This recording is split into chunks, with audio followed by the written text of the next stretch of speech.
Hello guys, welcome back to match bytes. Unit 8 मतलब कि 8 chapter देख लेते हैं। बायोमैकेनिक्स एंड स्पोर्ट्स बहुत छोटा सा चैप्टर है, जल्दी से खत्म करते हैं। लेवरेज इन स्पोर्ट्स क्या हो जाती है? सबसे पहले अपने आप को इमेजिन करो कि एक सीसॉ की तरह एक प्लेग्राउंड के अंदर, ये क्या है, बहुत बड़ा एक प्लेग्राउंड है। इसके अंदर आप क्या हो, एक सीसॉ है। एक सीसॉ की तरह अपने आप को इमेजिन करो।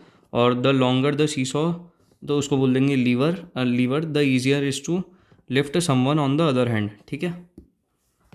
सीसॉ मतलब तो पता है ना आपको, ये जो इस टाइप का झूला होता है, जैसे जो अपन लोग जाते हैं ना पार्क वार्क के अंदर, तो इस टाइप का होता है कि यहाँ पे अपन बैठेंगे तो ये ऊपर हो जाएगा और ये नीचे हो जाएगा, और जैसे यहाँ पे बैठोगे तो ये ऊपर ये नीचे है, ये वाला इसको सीसॉ बोलते हैं। तो एक बड़ा सा गार्डन है, उसके अंदर ये सीसॉ लग रखा है। द लॉन्गर द सीसॉ, जितना बड़ा सीसॉ होगा, the easier is to lift someone on the other hand, तो उतना ज़्यादा आसान होगा किसी और को लिफ्ट करना। ठीक है। Similarly in sports longer longer limbs act as levers. जो लॉन्गर लिम्स होते हैं ना, जो लॉन्गर लिम्स होते हैं वो एक्ट करते हैं लीवर्स की तरह, जो एथलीट्स को ज़्यादा पावर देते हैं रेंज ऑफ मोशन के लिए। ठीक है। More power and range of motion. Newton's law of motion देख लेते हैं। सबसे पहले न्यूटन चच्चा के कितने लॉ है? न्यूटन चच्चा के कितने हैं? 3 लॉ है। सबसे पहला वाला लॉ क्या कहता है? अगर कोई एक ऑब्जेक्ट है जो कि किसके ऊपर है, रेस्ट के ऊपर है, तो अनलेस अ कोच या फिर एक्सटर्नल फोर्स उसके ऊपर किक नहीं करेगा, kick kicks it into motion just like you need a push to get off the couch. जैसे कि अपने को भाई, अगर अपन लोग काउच पे बैठे हैं तो अपने को बहुत ज़्यादा तगड़ा वाला पुश चाहिए कि अपने को काउच से कोई उठा दे, किसी की हिम्मत नहीं है उठाने की।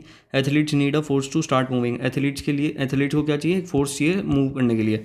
ठीक है। An object at rest stage at rest unless a external force is applied on it. ठीक है। ये रेस्ट पे ही रहेगा जब तक कोई अपन लोग एक्सटर्नल फोर्स ना लगा दे इसके ऊपर। सब फर्स्ट लॉ तो ये कहता है। सेकंड लॉ क्या कहता है? सेकंड लॉ क्या है? न्यूटन की जो मम्मी थी वो उसको कहता है, तो एफ इक्वल टू हो जाता है मा, यानी कि M A, force equals to mass times acceleration. Think of this as the equation of for sprinting. The force you apply in is proportional to how fast you accelerate.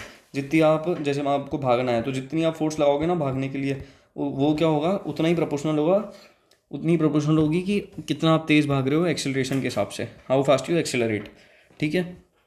और क्या हो जाता है? Newton F equal to M A तो हो ही गया। अब third law के अंदर क्या बोला था कि हर एक्शन का, for every action there is an equal and opposite reaction. Picture yourself kicking a soccer ball. अगर आप क्या कर रहे हैं कि जैसे अगर ये क्या है, एक सॉकर बॉल है, ये जो सॉकर बॉल है यहाँ पे एक है गोल है, इसके लिए आप इसको यहाँ पे किक कर रहे हैं तो उसके ऊपर क्या होगा, आपके ऊपर एक जर्क लगेगा। ठीक है। तो the harder you kick the further the ball flies back. तो जितना आप ज़्यादा आगे फेंकोगे ना, जितना ज़्यादा तेज से किक करोगे तो उतनी ज़्यादा वो बॉल फ्लाई करेगी बैक। सेंटर ऑफ ग्रेविटी की बात करें, सबसे पहले क्या करूँ कि picture of wobbly stack of pancake on a plate. Wobbly stack pancake मतलब कि एक के ऊपर एक के ऊपर एक इस टाइप से पैनकेक रख रखा है अगर कोई, तो उसके अंदर क्या करूँ, the stack topples in the plate's centre is not balanced. Similarly जो एथलीट होता है वो मेंटेन करता है बैलेंस को, अपने सेंटर ऑफ ग्रेविटी को लोअर सेंटर्ड रख के, एक stable, like a stable pyramid, एक स्टेबल पिरामिड की तरह। सेंटर ऑफ ग्रेविटी अपन अपने मन से इस तरह से लिख भी सकते हैं। फ्रिक्शन या फिर ट्रैक्शन क्या हो जाती है? Friction, think of a clumsy icy skater. अगर कोई, ये देखो ये पूरा का पूरा ये क्या है, एंटार्क्टिका के अंदर कोई स्केटर है ना, वो अपने स्केटिंग कर रहा है तो स्लिपिंग और स्लाइडिंग होगी ओवर द रिंग, तो दे लैक ट्रैक्शन। ठीक है। Athletes need the right shoes to grip the ground. Athletes को एकदम राइट शूज चाहिए ग्राउंड को ग्रिप करने के लिए। क्या चाहिए? ग्राउंड को ग्रिप करने के लिए राइट शूज चाहिए, जैसे कि क्लीट्स हो गए on a soccer field to avoid embarrassing slips. मतलब जो उसके अंदर फ्रिक्शन होनी चाहिए थोड़ी सी, तो इस टाइप के उनको शूट्स चाहिए ताकि वो लोग स्लिप ना करें। ठीक है। बायोमैकेनिकल प्रिंसिपल्स के अंदर मैंने आपको बहुत प्यारी सी एक ट्रिक बता देता हूँ, इसको आप ऐसे याद कर लो स्प्रिंट से। बायोमैकेनिकल प्रिंसिपल्स को कैसे याद कर लो? स्प्रिंट से।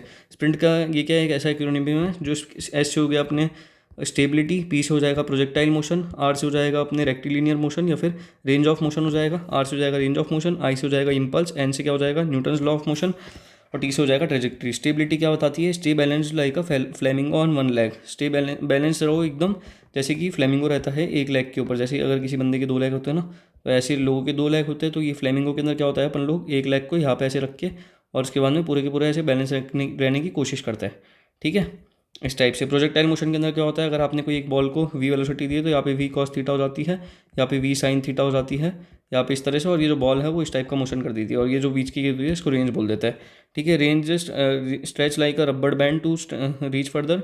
Imagine shooting a basketball like an arc in graceful swan. Impulse की बात करते हैं, hit that volleyball with quick powerful swing.